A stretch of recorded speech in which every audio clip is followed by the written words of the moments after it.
Clara had dreamed of this day for as long as she could remember.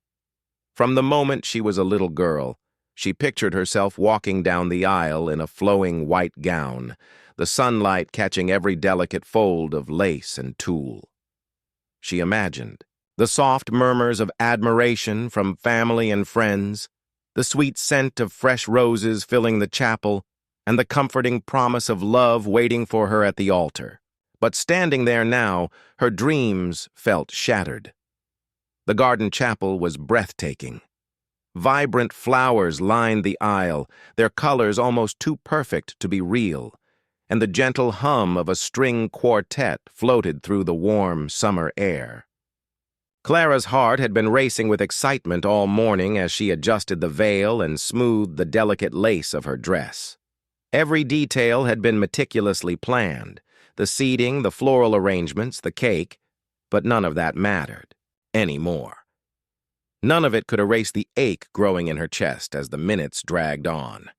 She glanced around nervously. The guests, a mix of family, friends, and colleagues, exchanged awkward whispers. Some smiled politely, unsure of how to react, while others averted their eyes entirely. The officiant cleared his throat, shuffling papers with an air of discomfort. Clara's hands trembled slightly, clutching the bouquet of ivory roses she had chosen with such care. She forced herself to take deep breaths, trying to calm the storm of panic and embarrassment rising within her.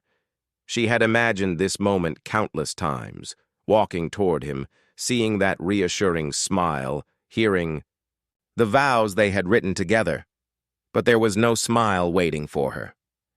There was no reassurance. There was only silence. The groom, the man she had trusted and loved, was nowhere in sight. He had left her standing at the altar, alone, with the sun shining down on her in cruel irony. Shock and disbelief settled over Clara like a heavy cloak. Her mind raced, struggling to understand. Was there an accident? A misunderstanding? Surely he would appear any moment, apologizing, offering some explanation for this unimaginable betrayal. But the seconds stretched into minutes, and with each tick of the clock, the truth became harder to ignore. He wasn't coming. The chapel felt unnaturally quiet, the soft rustle of leaves outside contrasting sharply with the chaos in her heart. Her family and friends hovered nearby, offering hesitant words of comfort, but Clara felt trapped in a world that no longer made sense. All the preparation, all the excitement, all the hope she had invested in this day had dissolved into humiliation and grief. Her chest tightened, tears threatening to spill, and for the first time she felt the crushing weight of being utterly alone on a day meant to celebrate love. Clara's mind flickered through memories of their relationship, the laughter, the promises, the tender moments that had seemed eternal. Each one now felt like a cruel joke, a reminder of what could have been. The flowers, the music, even the cheerful chatter of the guests, all of it seemed to mock her solitude. And yet, amidst the pain, a quiet ember of resilience began to glow. She had been abandoned, yes, but she was still standing, still breathing, and somehow she knew this was only the beginning of a journey that would test her heart in ways she could never have anticipated. The murmurs of the guests felt louder now, not because the chapel had changed, but because Clara's own thoughts echoed in her mind with relentless clarity. She could hear the polite coughs, the uneasy shuffling of feet, and the faint whispers drifting from one curious guest to another. Each sound felt like a quiet accusation, a reminder that everyone had expected him to show up, and he hadn't. Her chest tightened, a mixture of grief and humiliation pressing down on her as she stood frozen, clutching the bouquet of roses now slightly wilted in her trembling hands. Clara's mother stepped forward, brushing a strand of hair from her daughter's face. Her voice was soft, almost too fragile to comfort. "Sweetheart, he'll come." "Don't worry," she said, though the uncertainty behind her words betrayed her. Clara wanted to believe her mother, wanted to hold on to the faintest hope that this was some kind of misunderstanding, a mistake that would be quickly corrected. But the emptiness of the chapel, the absence of the man she had promised her heart to, screamed a truth she wasn't ready to accept. She had been abandoned. Her. Friends gathered around her, some placing tentative hands on her shoulders, offering murmured condolences. "Maybe he got held up," one said, her tone carefully neutral, as if voicing hope aloud might make the impossible true. Clara managed a small, strained smile, nodding in response, but inside, a storm was raging. Every imagined future she had constructed with him, the laughter, the late-night talks, the quiet moments of shared comfort, now seemed like fragile illusions, cruelly shattered in an instant. Memories of their time together came unbidden. She remembered the first time they had met, the way he had made her laugh with ease, the small gestures that had seemed insignificant but now felt like echoes of a life that could have been. Each recollection was bittersweet, a mix of warmth and sorrow. The betrayal cut deeper because it was personal, intimate, and completely unexpected. Clara had trusted him, loved him, and believed in a shared future, and now that trust lay in ruins at her feet. Outside, the summer breeze carried the scent of blooming flowers and freshly cut grass, a stark contrast to the storm inside her. She noticed the sun filtering through the stained glass, casting colorful patterns across the chapel floor. It was beautiful, but it mocked her with its serenity. The world had continued moving, indifferent to her heartbreak. She felt exposed, vulnerable, and painfully aware of every eye that had witnessed this moment of public rejection. Clara's hands shook, her grip on the bouquet tightening until her knuckles whitened. She thought about running away, leaving the chapel and everyone behind, escaping the whispers and the pitying glances. But something held her there. A stubborn spark, a refusal to let this moment define her completely. She straightened her back, taking a deep, steadying breath, and allowed herself a single tear, letting it slide down her cheek in quiet acknowledgement of the grief she felt.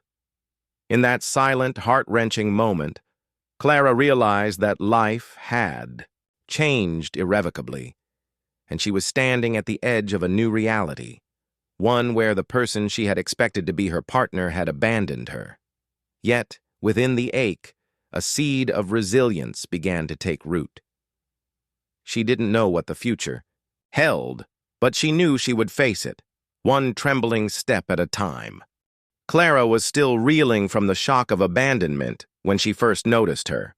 At the far edge of the garden chapel, framed by the sunlight streaming through the towering oak trees, a small figure stood quietly, clutching a tiny bouquet of wildflowers. Clara's initial reaction was confusion. In all the chaos, she hadn't expected anyone else to arrive, especially not a child. The little girl, no more than 6 or 7, had an air of calm determination about her. Her dark hair fell in loose curls around her shoulders, and her eyes, large and luminous, seemed to peer straight into Clara's soul. She hesitated for a moment, then took a tentative step forward, her tiny shoes making barely a sound on the stone pathway. "Hi," she said softly, her voice carrying an innocence that contrasted sharply with the tense murmurs of the adult guests. "I'm Lily." Clara blinked, unsure of how to respond. Part of her wanted to ignore the child, to retreat into the safety of her own despair, but something about Lily's presence felt oddly grounding. She knelt slightly, lowering herself to the girl's level. "Hello." "Lily?" Clara said, her voice trembling despite her attempt at calm. "What brings you here?" Lily held out the bouquet with both hands. The flowers were simple, hand-picked, slightly uneven, but there was something sincere in the gesture. "For you," she said simply. "I wanted you to have them." Clara's heart skipped a beat. The child's offer seemed almost absurd in the midst of her heartbreak, yet it carried a strange warmth, a gentle reminder that even in the worst moments, kindness could still appear. As Lily took a few more careful steps closer, Clara noticed the subtle confidence in her movements. This was not a timid child seeking attention. She seemed purposeful, as if she had chosen this moment and place with intention. "Are you lost?" Clara asked, curiosity mingling with a lingering sense of caution. Lily shook her head, her small face serious. "No, I was looking for you," she replied. The simplicity of the statement struck Clara like a bolt of lightning. How could this little girl know her? The guests, initially whispering and observing from a distance, began to fall silent, sensing the unusual connection forming between the adult and the child. Clara knelt fully now, taking Lily's tiny hand in hers. "Looking for me? But why?" she asked, her voice barely above a whisper. Lily's eyes sparkled as she leaned closer. "Because you're special," she said. Her words were so innocent, yet they carried an unexpected weight. "I think you're the one for my daddy." Clara froze. The statement was sudden, perplexing, and inexplicably touching. She didn't understand who Lily's father was or why the child had singled her out, but something about the conviction in her voice stirred an unfamiliar mix of curiosity and hope. For the first time since the morning began, Clara felt a flicker of something, other than sorrow, intrigue. And in that brief, quiet moment, she realized that this little girl, with her wide eyes and unwavering confidence, had the power to shift the course of her day, and perhaps even her life, forever. Over the next few hours, as the shocked guests slowly dispersed and the sun began to dip lower in the sky, Clara found herself unable to leave Lily's side. The child seemed to radiate an unspoken confidence, and yet there was something tender, almost fragile about her presence. Clara couldn't explain why, but she felt drawn to the little girl in a way that transcended logic. There was a comfort in Lily's quiet companionship, a softness that began to soothe the raw ache in her heart. They moved to a shaded bench beneath a sprawling maple tree, where Lily carefully placed her wildflowers on the seat next to Clara. The child's eyes were curious and observant, taking in Clara's expression with an almost uncanny sensitivity. "You look sad," Lily said plainly, tilting her head as though stating a fact rather than offering sympathy. Clara managed a small, rueful smile. "I am," she admitted. "It's been a rough day." Lily nodded knowingly, as if she understood, more than a child should. "Sometimes grown-ups forget how to fix broken things," she said, her small hands fidgeting with the hem of her dress. Clara's heart ached at the honesty in the words. Here was a child, innocent and untainted by the harshness of the world, recognizing pain and speaking truths that so many adults tried to avoid. She found herself opening up, telling Lily little fragments of her story, not the whole heartbreak, but enough to bridge the gap between them. In return, Lily shared stories of her own life, tales of small adventures and observations that made Clara laugh despite herself. The child's perspective was refreshingly simple, yet profoundly perceptive. "I like people who are brave," Lily said at one point. "Even when they're sad, they're still brave." The words struck Clara deeply. She had spent hours feeling weak and humiliated, yet here was someone, barely taller than her knees, recognizing strength she had nearly forgotten existed. As the afternoon stretched on, the bond between them deepened.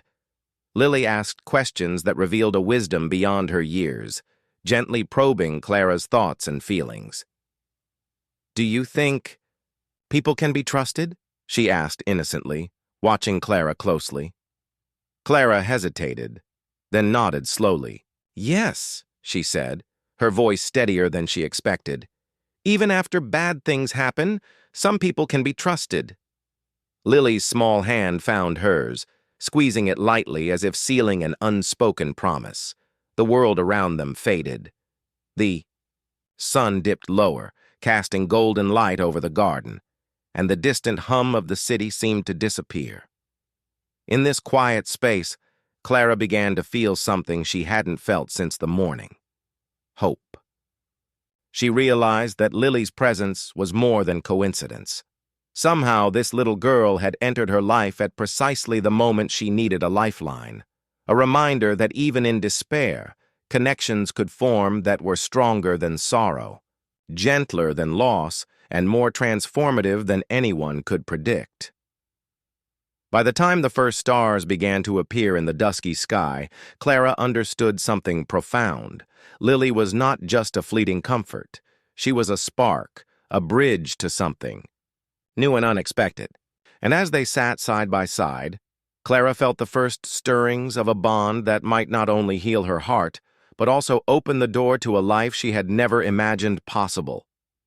The sun had almost disappeared behind the horizon, casting long golden shadows across the garden chapel. Clara and Lily sat side by side on the wooden bench, the air filled with the gentle rustle of leaves and the faint scent of wildflowers. The quiet around them seemed almost sacred, as if the world had paused to let this fragile connection take root. Clara had begun to feel a sense of calm, the weight of the morning's humiliation softened by the child's innocent presence. Lily shifted slightly, her small hand brushing against Clara's arm. There was a seriousness in her gaze that made Clara instinctively lean closer. The little girl's dark eyes seemed to hold a depth of understanding that defied her age. "I want to tell you something," Lily said softly, almost as if she were revealing a secret meant only for the two of them. Clara's curiosity piqued, and she leaned in, encouraging her to speak. "I picked you for my daddy," Lily whispered, her words barely audible over the gentle evening breeze. The statement struck Clara like a lightning bolt. She froze, staring at the child, trying to process what she had just heard. There was no anger, no mischief in Lily's voice, only absolute certainty. The simplicity of the declaration made it feel both innocent and profound, leaving Clara speechless. Clara blinked, unsure how to respond. "Your daddy?" she asked cautiously, her voice trembling slightly. Lily nodded solemnly. "Yes," she said. "He's been gone for a long time, and I wanted someone to be my daddy. And I think that someone is you." Clara's heart raced, a mixture of shock, confusion, and something unfamiliar stirring within her chest. The words were strange, almost impossible, but they carried a sincerity that could not be ignored. The little girl's confidence in her choice was disarming. Clara had spent the entire day feeling rejected, abandoned, and humiliated. And now, in this quiet moment, a tiny spark of hope emerged from the unlikeliest source. Lily's declaration wasn't just a child's fancy. It was a bridge to something unexpected, a chance to heal, and a reminder that life could surprise her even when she thought all doors had closed. Clara felt tears prick at the corners of her eyes, but they were not tears of despair. They were tears of wonder and awakening. She reached out, brushing a strand of hair from Lily's forehead, her touch gentle and tentative. You really mean that?" she whispered, her voice thick with emotion. Lily nodded, a small smile tugging at her lips. "I do. I've never been wrong before," she said with quiet confidence. For the first time since the morning began, Clara felt the weight on her heart lift slightly. The pain of being left at the altar was still there, lingering and raw, but it no longer seemed insurmountable. In its place, something new had begun to grow. A bond forged not from expectation or circumstance, but from choice, trust, and the quiet courage of a child's heart. Clara realized that this moment, small and improbable as it seemed, could change everything. Lily's whispered choice was more than words. It was an invitation, a lifeline, and perhaps the beginning of a story neither of them could have imagined, one where love, family, and hope would intertwine in ways that defied all logic and expectation. The moment after Lily's whispered words, Clara felt a whirlwind of emotions, confusion, wonder, and a hint of fear. How could a child make such a profound claim? And yet there was something in Lily's tone, her steady gaze, and the small, deliberate way she held Clara's hand that demanded attention. Clara knew she had to understand. "Lily," she began softly, who is your daddy?" Lily's small brows furrowed, as if she had been waiting for this question all along. "He's the man who was supposed to be here today," she said simply, her voice carrying the certainty of a child who has seen far too much of the world's unpredictability. Clara's heart tightened. The pieces of the morning began to click. Together. The missing groom, the broken wedding vows. But the puzzle remained incomplete. He was my fiancé," Clara said slowly, the words tasting bitter on her tongue. "Yes," Lily said, nodding solemnly. "I know, but he's not mine. Not really.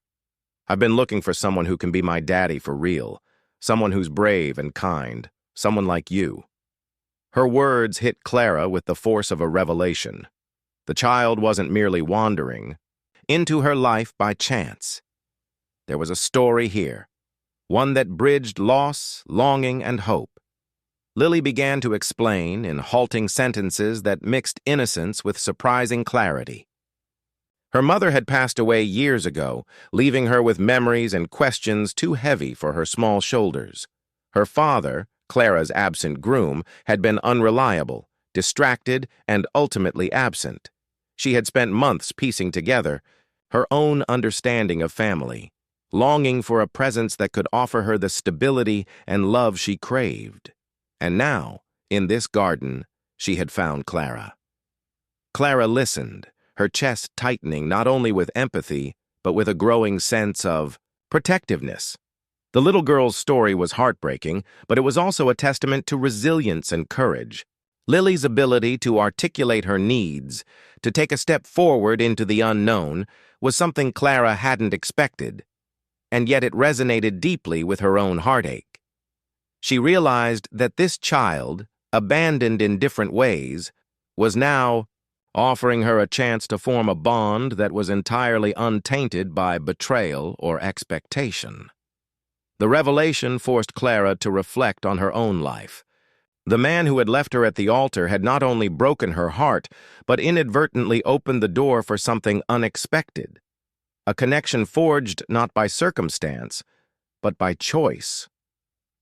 Clara felt a strange mixture of grief and gratitude. She had been left behind, yes, but sometimes being left behind led to paths far more meaningful than the ones planned. By the time Lily finished recounting her story, the evening had settled fully over the garden. Stars began to appear, twinkling faintly above the horizon, as if silently witnessing the birth of something new. Clara took a deep, steadying breath, squeezing Lily's hand gently. "Thank you for trusting me," she whispered, her voice trembling with emotion. Lily smiled, the kind of pure, unguarded smile that could melt even the heaviest sorrow. In that moment, Clara understood that this encounter was more than a random twist of fate. It was a beginning, a chance to heal, to protect, and perhaps to discover a kind of love neither of them had anticipated. The garden that had begun the day as a scene of heartbreak now felt like a place of possibility, where two lives, each shaped by loss, could begin to intertwine in the most extraordinary way. In the days following that evening in the garden, Clara found herself wrestling with a storm of conflicting emotions. On one hand, there was Lily, bright, courageous, and impossibly wise for her age, a child who had entered her life at the precise moment she needed hope. On the other hand was the man who had abandoned her, the groom who had promised love and loyalty, and then vanished, leaving her humiliated in front of everyone she knew. The juxtaposition of these two realities left Clara feeling unmoored, caught between grief and the stirrings of a newfound responsibility. Each time she looked at Lily, she felt a mixture of warmth and apprehension. The little girl's trust was immense, almost sacred, and Clara didn't want to shatter it. Yet she also feared how much this bond might expose her own vulnerabilities. She remembered the ache of being left alone at the altar, the sting of whispers from acquaintances, the pit of betrayal that had seemed impossible to recover from. Could she truly allow herself to care for someone else so completely when her heart had barely begun to heal? The memory of the absent groom haunted her. Clara's mind replayed the way he had smiled, the promises he had made, and the casual way he had discarded their plans. The anger bubbled beneath her surface, anger at him, at the situation, and even, she admitted reluctantly, at herself for trusting him so completely. She wrestled with the urge to retreat, to shut herself off from both the world and from Lily, to protect herself from further disappointment. Yet, every time she witnessed Lily's unguarded joy, her natural curiosity, or the quiet, deliberate ways in which the child sought connection, something softened within Clara. She began to understand that love didn't always arrive in the form she had expected. It didn't always require vows, ceremonies, or promises written in gold. Sometimes it appeared unexpectedly, in a small hand reaching for yours, in the trust of a child who believed in you without hesitation. Still, the tension inside Clara persisted. Could she forgive the man who had abandoned her? Could she step forward into this new life with Lily without resenting the circumstances that had brought them together? She questioned her motives, her capacity for love, and even her worthiness of the child's affection. Nights were the hardest. Lying awake, she oscillated between hope and despair, imagining what her life might have been and what it could become. Slowly, though, clarity began to emerge. Clara realized that anger at the past could not dictate her future. Lily was a living, breathing reminder that connection and trust were still possible. The child's unwavering belief in her gave Clara strength. She didn't need to force herself to forgive the groom immediately. Perhaps she never would. But she could embrace the opportunity to form a new kind of family, one built not on empty promises, but on genuine care and choice. By the end of the week, Clara made a quiet, resolute decision. She would allow herself to nurture this bond with Lily, to explore the unexpected joy this connection offered. She would remain cautious, yes, but she would not let fear of betrayal dictate her capacity to love again. Emotional conflict still lingered, but it had shifted from despair to deliberation, a careful, measured opening of her heart, ready to embrace the possibilities that life, however unpredictably, was now offering. As the days turned into weeks, Clara and Lily settled into an unspoken rhythm that felt both natural and comforting. The garden chapel had become a symbol of heartbreak, but now their home, a small, cozy apartment not far from the city, began to transform into a place of warmth, laughter, and shared moments. Mornings were no longer just about rushing to start the day. They became rituals of connection. Lily would sit at the breakfast table, her small feet dangling from the chair, and chatter endlessly about the little discoveries she had made or the stories she imagined. Clara listened, laughed, and occasionally joined in, learning the delicate balance of guiding without controlling, of caring without smothering. At first, Clara struggled with her role. She had never been responsible for a child before, and the weight of that responsibility felt enormous. Simple tasks, making breakfast, helping with homework, bedtime routines, suddenly carried the added pressure of nurturing not just a child, but a fragile, trusting heart. And yet, every small victory, the smile Lily gave when she mastered tying her shoes, the quiet giggle during a bedtime story, the way she leaned into Clara for comfort, reinforced the growing bond between them. Lily, for her part, adjusted to the new dynamic with surprising grace. She respected Clara's space and guidance, yet offered unconditional love and trust in return. Her confidence in Clara's presence was a balm for the wounds Clara had carried since the wedding day. There were moments when Lily's words would pierce Clara's heart with their insight. "I like being with you. You make scary things not so scary," she once said, leaning against Clara's side during a thunderstorm. Those words echoed in Clara's mind long after the rain had passed, reminding her that this little girl had given her a second chance at love, trust, and belonging. Together, they created routines and small traditions that strengthened their connection. Weekend trips to the park, baking afternoons, bedtime storytelling, each act wove them closer together, transforming the awkwardness of an unexpected meeting into a seamless tapestry of family life. Clara began to see herself not merely as a caregiver, but as a central figure in Lily's world, someone who mattered profoundly and could make a tangible difference in the child's life. Yet, beneath the warmth and laughter, Clara remained aware of the fragility of their bond. She knew that Lily's past loss and longing for stability required patience, understanding, and constant reassurance. Clara learned to listen carefully, to respond with empathy, and to recognize that love was sometimes expressed not through words, but through presence, attention, and consistent care. As weeks passed, the garden chapel faded from their daily consciousness, replaced by the vibrant living energy of their home. Clara found herself laughing more freely, worrying less about judgment from others, and embracing the unpredictable joys of life with Lily. Their relationship became a dance of mutual trust and affection, one that neither had anticipated but both now cherished.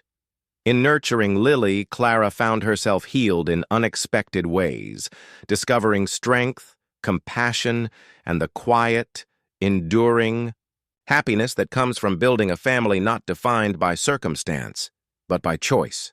Word of Clara's unusual new family began to spread quietly at first, then more openly, as neighbors, friends, and acquaintances noticed the bond between her and Lily.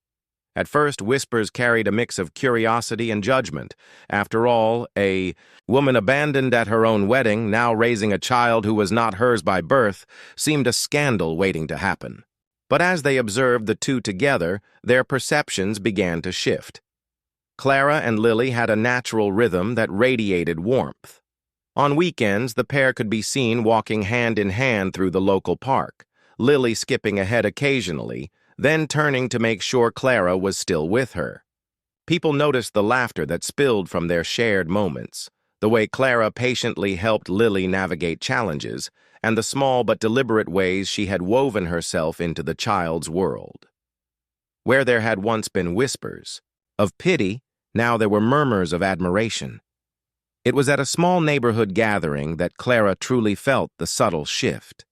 Friends and family who had attended her ill-fated wedding now saw her differently. She was no longer just the woman left at the altar. They saw her resilience, her courage, and the quiet strength she demonstrated in nurturing Lily. One acquaintance, who had initially looked at her with thinly veiled judgment, approached cautiously and said, "Clara, I can see you found a kind of happiness I didn't expect. Lily's lucky to have you."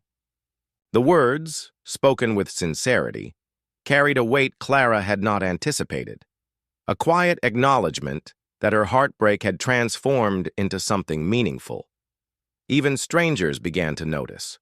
Shopkeepers greeted Clara warmly, commenting on how well she and Lily seemed to get along.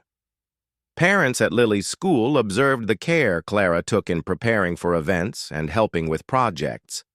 Slowly, the public narrative shifted from one of scandal and misfortune to one of respect, admiration, and subtle inspiration. Clara realized that her resilience, paired with the unexpected bond she had formed with Lily, was rewriting her story in the eyes of those around her. Yet, the vindication Clara felt was not merely external, it was profoundly personal.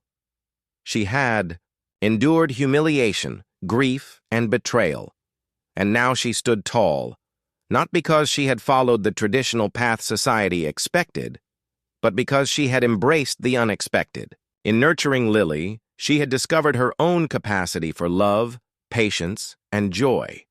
The public recognition, though comforting, was secondary to the quiet satisfaction of knowing that she had transformed her pain into something nurturing, life-affirming, and enduring. By the time spring returned in full bloom, Clara no longer felt the weight of judgment or the sting of abandonment. The garden chapel, once a symbol of heartbreak, had faded into memory. What remained was a living, breathing family, stitched together not by societal expectations, but by choice, courage, and the enduring trust of a little girl who had claimed her. Clara understood, finally, that vindication was not about proving others wrong. It was about reclaiming her own life and shaping it into a story of hope, love, and resilience. The first light of morning filtered through the curtains, spilling golden rays across Clara's bedroom. She stirred awake, not with the lingering ache of yesterday's heartbreak, but with a sense of calm anticipation. Beside her, Lily stirred as well, stretching her small arms and smiling sleepily. Clara watched the child for a moment, marveling at how this unexpected presence had transformed her life. Where despair had once dominated her days, now there was laughter, warmth, and the quiet certainty that she was exactly where she needed to be. Over breakfast, Lily chattered endlessly about a dream she had had, a fantastical story of castles, talking animals, and a brave heroine who saved the day. Clara listened, laughing, occasionally offering her own imaginative twists to the tale. The simplicity and joy of the moment were grounding, a sharp contrast to the tumult of her wedding day. In Lily's innocence, Clara found not just companionship, but a renewed sense of purpose, a reminder that life's unexpected turns could bring the most profound happiness. The days that followed continued to build on this foundation. Clara and Lily developed routines and rituals unique to them. Saturday mornings at the park, evenings filled with homemade dinner experiments, bedtime stories that often ended in fits of giggles. The city outside moved on, indifferent to their little world, but within the walls of their home, a family was quietly forming. Each day brought small victories. Lily learning to ride her bike, Clara mastering the art of comforting a worried child, and both of them discovering that trust and love could blossom in even the most unlikely of circumstances. Clara sometimes reflected on how drastically her life had changed. She had walked into the garden chapel that fateful day with the weight of disappointment and betrayal, convinced her story had ended in humiliation. Yet life had other plans. It had led her to Lily, a child who needed her as much as she needed the child. Through this connection, Clara discovered that family wasn't defined by tradition or societal expectations. It was defined by love, care, and the choices people made for each other every day. One quiet evening, as they sat on the couch with Lily curled up beside her, Clara whispered softly, "You know, Lily, you've changed my life more than you could ever imagine." Lily's eyes sparkled as she smiled. "I picked you for my daddy, remember?" The words, once startling and mysterious, now felt like a gentle affirmation of their bond. Clara laughed softly, brushing a strand of hair from Lily's face, and felt an overwhelming sense of peace. The story of a bride left alone at the altar had transformed into a tale of unexpected love and resilience. Clara no longer measured happiness by what she had lost, but by what she had gained. A living, breathing reminder that even in heartbreak, life had the power to surprise, to heal, and to bring joy in forms one could never anticipate. As the sun set that evening, casting a warm glow over their little home, Clara held Lily close. For the first time in months, her heart felt whole. The path had been rocky, the journey unexpected, but the destination was more beautiful than she could have imagined. And in that quiet, golden moment, Clara understood that sometimes being left behind was the very thing that allowed happiness to find its way. happily, unexpectedly, and completely. And